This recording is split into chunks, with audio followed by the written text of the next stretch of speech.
Mata ibarat jendela utama dalam sistem tubuh kita yang memberi rangsangan pada otak untuk bertindak. Mata juga menjadi cermin emosi seseorang. Saat marah, sedih atau bahagia, kita pun bisa membacanya melalui organ penglihatan.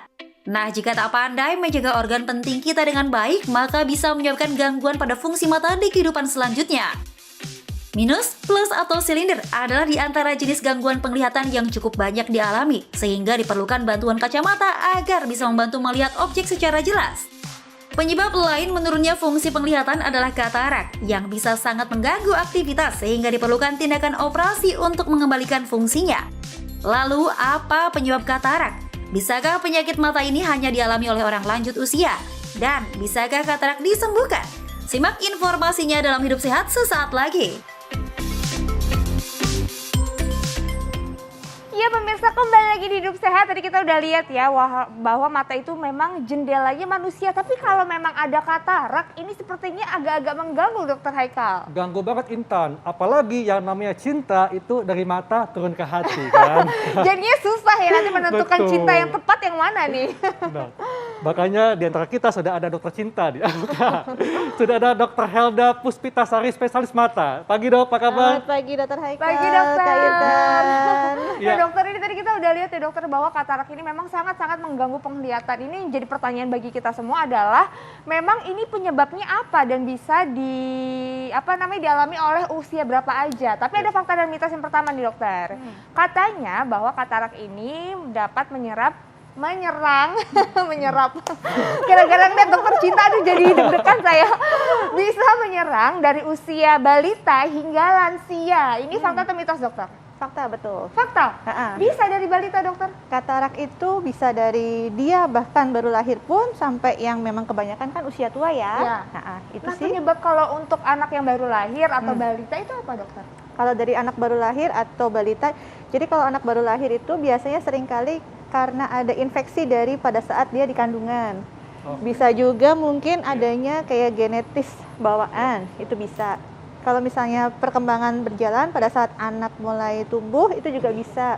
Mungkin dia ada riwayat infeksi sebelumnya, atau mungkin riwayat trauma. Ya.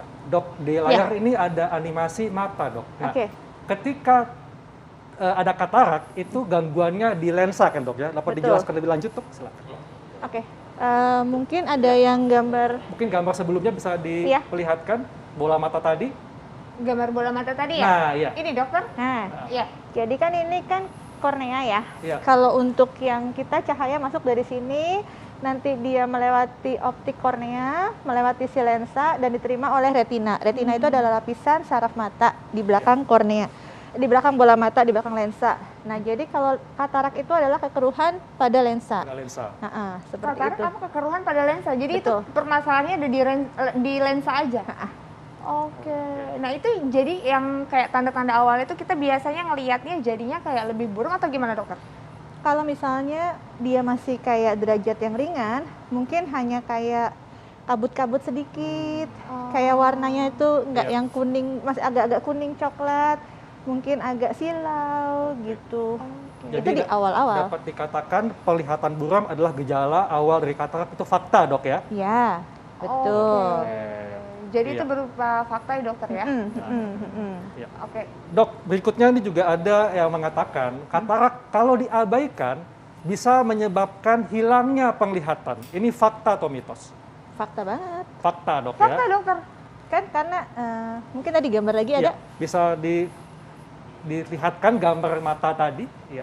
Jadi gangguan pada lensa Dok ya? Kan gangguannya di sini, di Iya. lensa. Sedangkan kan cahaya dia datang kalau kita mau lihat sesuatu, kita dari sini ke sini kan.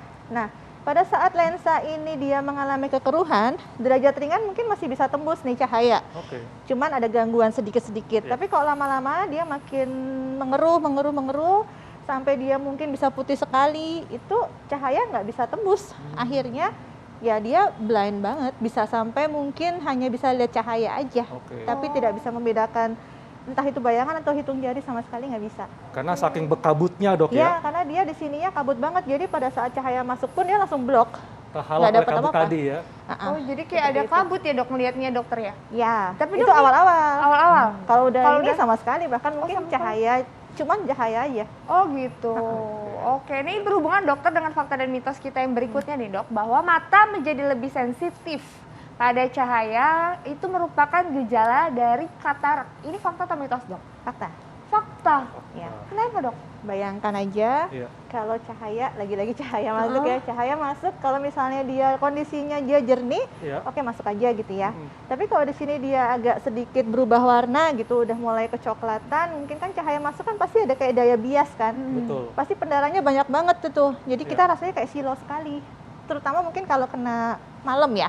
Iya. Malam kan kondisi malam. Oh, malam. Malam kan kondisinya kan gelap, terus kemudian kan cahaya mobil gitu kan Iya. masuk gini, kemudian dipendarkan silau banget biasanya.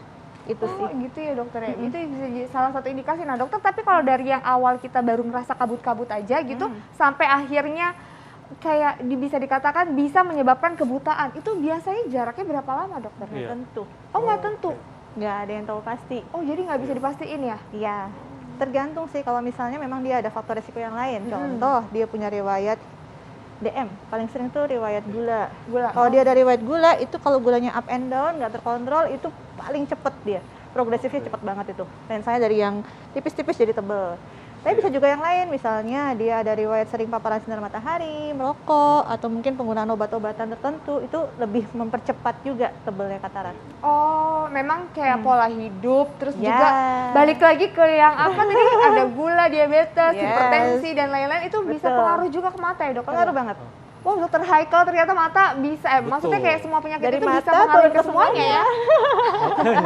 Jadi dari mata turun ke hati dan turun semuanya. Dok. Dok, tadi dikatakan bahwa gejalanya itu pelihatannya berkabut ya. Ya. Nah, ada lagi nih dok yang mengatakan bahwa penglihatan menjadi kuning dan objek benda terlihat ganda adalah ciri dari mata yang mengalami katarak. Ini fakta atau mitos? Bisa banget. Bisa banget, fakta Iya. dok ya? Iya. Oke. Tadi, karena kan dia lensanya itu kan dia jernih harusnya, terus Ya. kemudian dia mulai menguning, pasti kita ngeliatnya juga kuning. Dan kalau misalnya lensa tadi mana ya? Ada gambarnya? Oke, Oh, mungkin oh, bisa boleh mau lihat gambarnya kembali lagi? gambar mata tadi. Gambar mata tadi ya? Yang tadi ya dokter, gambar mata tadi ya? Ya, jadi intinya kalau lensa ini dia sudah mulai berubah warna, terus mungkin kan dia nggak selalu semuanya langsung berubah gitu kan dok. Iya. Bisa aja mungkin perubahannya di pinggir-pinggir perifer dari lensanya kayak gitu. Nah itu dia pasti jadi kayak beda fokusnya. Jadi ngelihatnya tuh nggak yang langsung satu fokus, tapi mungkin ada bayangan gitu. Dok, apakah ada dok kebiasaan yang mungkin dekat sekali dengan kita nih, yang bisa memicu, mempercepat terjadinya lensa menjadi keruh? Contohnya nih, misalnya kan kita nggak bisa lepas dari gadget nih, cahaya gadget, cahaya monitor komputer atau TV, apakah ini bisa berkontribusi untuk terjadinya lensa katarak? Kalau untuk cahaya radiasi seperti itu sebenarnya lebih ke kayak ultraviolet ya. Kalau untuk kayak gadget dan lain sebagainya sih, saya sih belum pernah baca itu bisa bikin untuk katarak ya. Cuman kalau dia emang ada faktor komorbidnya yang lain dalam tubuhnya sendiri, Ada diabetes, hipertensi ya gitu? itu dia lebih mempercepat. Oh, Kalau untuk kayak cahaya mata sinar radiasi komputer itu sih enggak sih. Enggak yang secara signifikan bikin itu, tapi lebih ke badinya dia sendiri. Oke, berarti ada juga kondisi tertentu yang bisa mempercepat seseorang ternyata memang terserang katarak atau rabun ya dokter ya. Nah dokter, ini ada fakta dan mitos yang berikutnya nih dokter, bahwa sering berganti-ganti ukuran lensa kacamata ini merupakan salah satu gejala katarak tahap ringan. Ini fakta atau mitos? Jangan dijawab dulu dokter. Pemirsa, nanti kita temukan jawabannya sesaat lagi, tetap di Hidup Sehat.